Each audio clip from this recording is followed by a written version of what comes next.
Finally climax ಹಂತಕ್ಕೆ ಸಚಿವ ಸಂಪುಟ ವಿಸ್ತರಣೆಯ ಕಸರತ್ತು ಬಂದ್ ನಿಂತಿದೆ ಅಂತ ಹೇಳ್ತಾ ಇದ್ದಾರೆ. ಸಿಎಂ ಡಿ.ಕೆ. ಶಿವಕುಮಾರ್ ಸಂಪುಟಕ್ಕೆ ಯಾರ್ಯಾರು ಎಂಟ್ರಿ ಆಗ್ಬೋದು ಅನ್ನೋದು ಈಗಿರುವಂತ ಕುತೂಹಲ. ನೂತನ ಸಚಿವರ ಪಟ್ಟಿ ಬಹುತೇಕ ಫೈನಲೈಸ್ ಆಗಿದೆಯಂತೆ. 4-5 ಹೆಸರುಗಳ ಬಗ್ಗೆ ಒಂಚೂರು ಗೊಂದಲ ಇದೆಯಂತೆ, ಬೇಕೋ ಬೇಡವೋ ಅನ್ನೋದ್ರ ಬಗ್ಗೆ.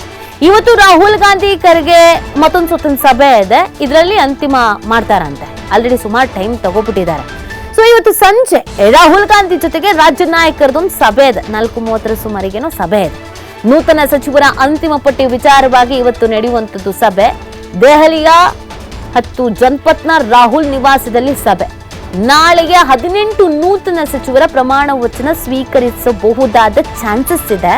ರಾಜ್ಯಪಾಲರು ಬೇರೆ ಇರಲ್ಲ ಅಂತ ಹೇಳ್ತಾ ಇದ್ರು. ಇವತ್ತು ಗುರುಪೂರ್ಣಿಮೆ ಇರೋದ್ರಿಂದ ಅವರ ಸ್ವಗೃಹಕ್ಕೆ ತೆರಳ್ತಾರೆ.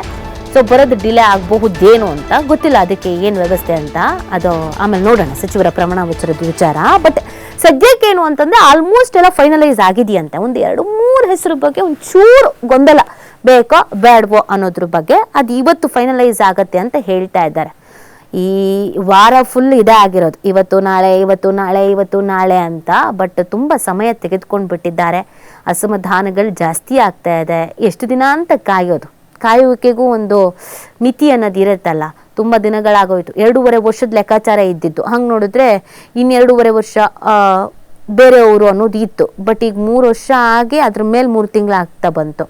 ಇನ್ನೂ ನಿರ್ಧಾರವನ್ನು ತೆಗೆದುಕೊಳ್ಳೋದಕ್ಕೆ ಮೀನಾಮೀಷ ಎಣಿಸ್ತಾ ಇದ್ದಾರೆ ಅಂತಂದ್ರೆ ಸಹಜವಾಗಿಯೇ ಸಚಿವರಾಗಬೇಕು ಅನ್ನುವಂಥ ಆಸೆ ಆಕಾಂಕ್ಷೆಯನ್ನ ಇಟ್ಕೊಂಡವರಿಗೆ ನೋವಾಗುತ್ತೆ.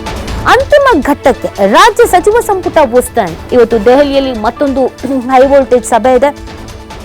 ರಾಜ್ಯ ನಾಯಕರ ಪಟ್ಟಿ ಪರಿಶೀಲಿಸಲಿದ್ದಾರೆ ಹೈಕಮಾಂಡ್. ಇವತ್ತೇ ನೂತನ ಸಚಿವರ ಪಟ್ಟಿ ಬಿಡುಗಡೆ ಸಾಧ್ಯತೆ. ರಾಹುಲ್ ಗಾಂಧಿ ಅಸ್ತು ಅಂದ್ರೆ ನಾಳೆನೇ ಪ್ರಮಾಣ ವಚನ ಅಂತೆ. 14 ಹೆಸರುಗಳು ಬಹುತೇಕ ಫೈನಲೈಸ್ ಆಗೋಗಿದೆಯಂತೆ. 6 ಹೆಸರುಗಳು ಬಾಕಿ ಇಟ್ಕೊಂಡಿದ್ದಾರೆ. ಹೆಚ್ಚು ಹೊಸ ಮುಖಗಳಿಗೆ ಮಣೆ ಹಾಕೋದಕ್ಕೆ ಸಿಎಂ ಒಲವು.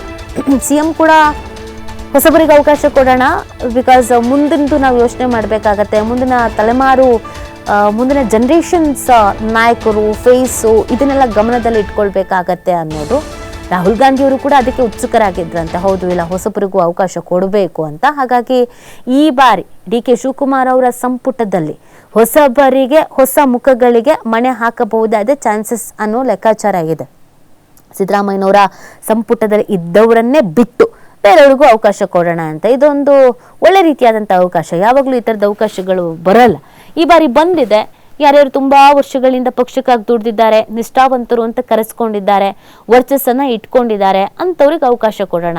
ಆಗ ಪಕ್ಷದಲ್ಲಿ ಇರೋರ್ಗು ಪಕ್ಷದ ಬಗ್ಗೆ ಒಂದು ಗೌರವ ಅನ್ನೋದು ಬರುತ್ತೆ. ಹೈಕಮಾಂಡ್ ನಾಯಕರ ಬಗ್ಗೆ ಒಂದು ಗೌರವ, ಒಲವು ಅನ್ನೋದು ಬರುತ್ತೆ.